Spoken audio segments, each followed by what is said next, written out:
পবিত্র কোরআন শরীফের 6 নম্বর সূরা আনামের 111 নম্বর আয়াত থেকে 123 নম্বর আয়াত পর্যন্ত বাংলা অনুবাদ আপনাদের শোনাবো আর মাঝে একটু আলোচনা করব। চলুন শুরু করি। বিসমিল্লাহির রহমানির রহিম। সূরা আনাম আয়াত নম্বর 111। আল্লাহ তাদের নিকট ফেরেশতা প্রেরণ করলো এবং মৃতরা তাদের সাথে কথা বলল এবং সকল বস্তুকে তাদের সম্মুখে হাজির করল, যদি না আল্লাহ অন্যরকম ইচ্ছে করেন তারা বিশ্বাস করবে না, কিন্তু তাদের অধিকাংশই অজ্ঞ।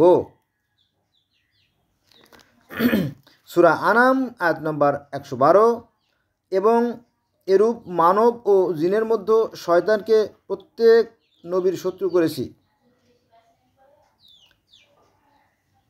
প্রতারণার উদ্দেশ্যে তাদেরকে একে অন্যকে চমকপ্রদ বাক্য দ্বারা পরিচিত করে।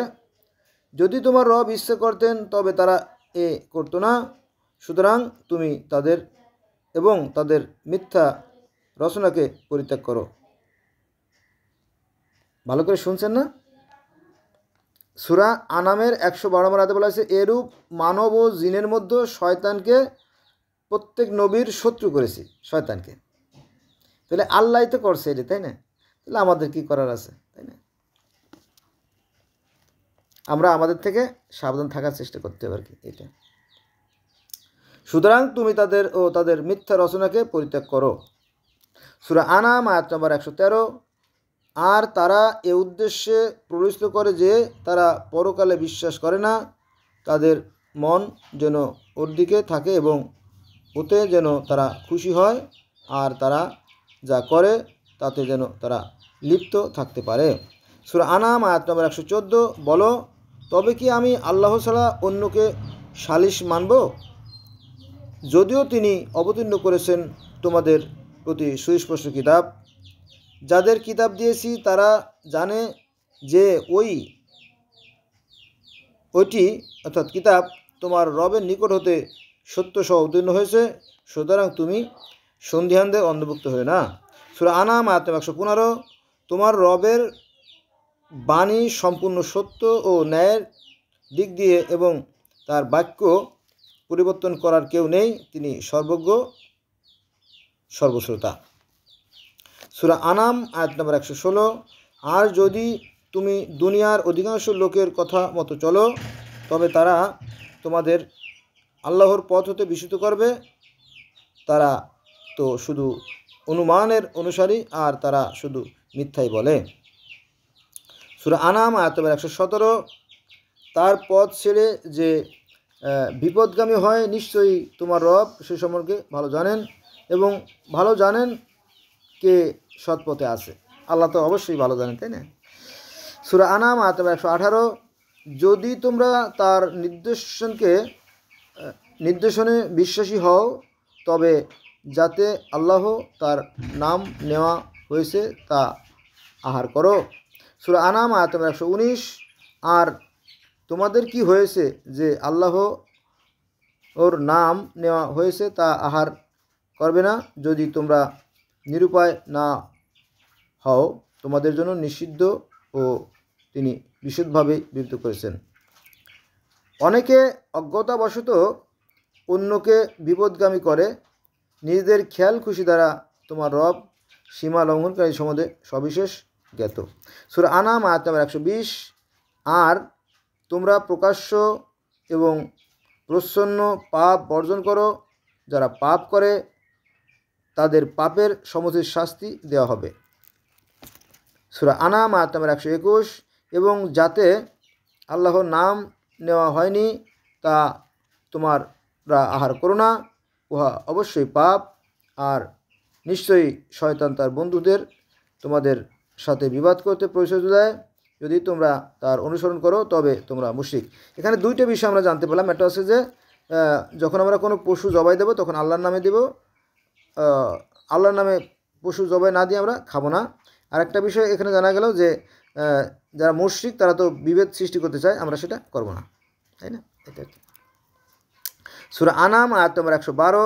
যে ব্যক্তি মৃত ছিল তাকে আমি পরে জীবিত করেছি এবং যাকে মানুষের মধ্যে চলাচলের জন্য আলোক দিয়েছি, সেই ব্যক্তি কি ওই ব্যক্তির মতো যে অন্ধকারে রয়েছে এবং সে স্থান হতে বের হবার নয়? এরূপ শোভন করা হয়েছে কাফেরদের কৃতকর্ম তাদের দৃষ্টিতে।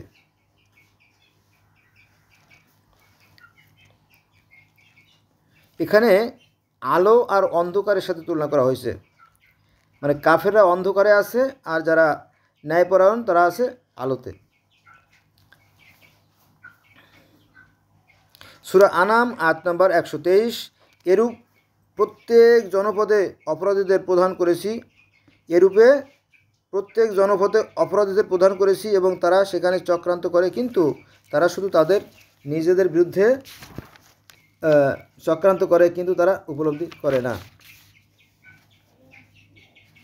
এখানে একটা মজার বিষয় আছে বন্ধুরা, যারা চক্রান্ত করে, যারা চক্রান্তকারী, যারা ধোঁকাবাজ, যারা জালেম, তারা কিন্তু অত্যন্ত চতুর হয়ে থাকে, কিন্তু পরিণতি তাদের ভালো হয় না। মনে করেন যে একটা গল্প বলি, 100% কারেক্ট একটা গল্প। একটা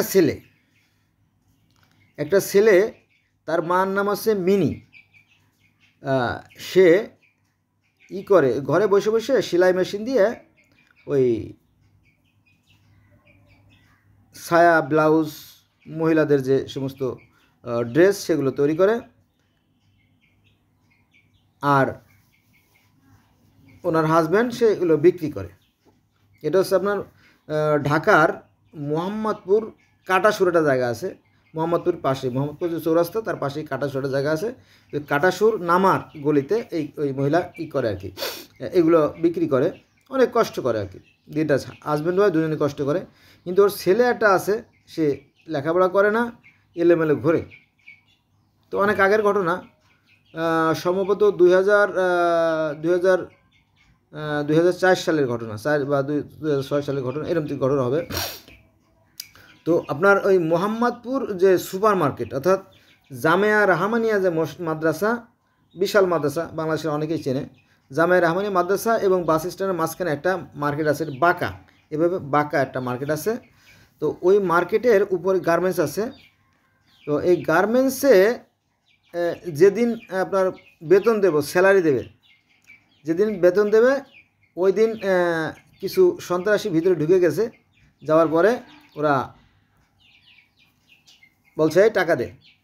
তো দারোয়ান তো বাইরে রয়েছে দাঁড়ায়, ওটা তার খেয়াল করে নাই। তো যখন মাস্তানরা যখন ভিতরে ঢুকে গেছে, ঢুকে যাওয়ার পরে তখন দেখলো বিপজ্জনক, দারোয়ান করছে কি, ক্যাট করে গেট টান দিয়ে তালা মারি দিছে। কিন্তু ওই যে বিল্ডিংটা, ওই বিল্ডিংয়ের ঠিক নিচে, একদম ঠিক নিচে মোহাম্মদপুর যে পুলিশ পাড়ি আর কি, এই যে আপনার মোহাম্মদপুরে যে Mohammadpur super market, Mohammad super মার্কেটের ঠিক মাঝখান বরাবর উত্তর পাশে আছে পুলিশ বাড়ি। এটা ওই ছেলে জানে কি না, হয়তো জানে অথবা জানে না, কিন্তু ওই আবেগের বশে, ওই টাকার লোভে ওইটা আর খেয়াল করে নাই। পরে যখন ঠেট করে আটকাই দিয়ে পুলিশে ডাক দিয়েছে, পুলিশ হুড় করে পুলিশ চলে আসে, সব ধরা পড়ে গেছে। কয়জন, 6 জন না 8 জন বা 10 জন, আমার খেয়াল নাই, ধরা পড়ে গেছে। যেহেতু সবার হাতে অস্ত্র ছিল, এবার বাবা যাও জেলে যাও, এই জেলে চলে গেল। আমার জানা বন্ধু জেলেই আছে এখনো, এলা অবস্থা, ঠিক আছে। অথচ ইয়াং ছেলে,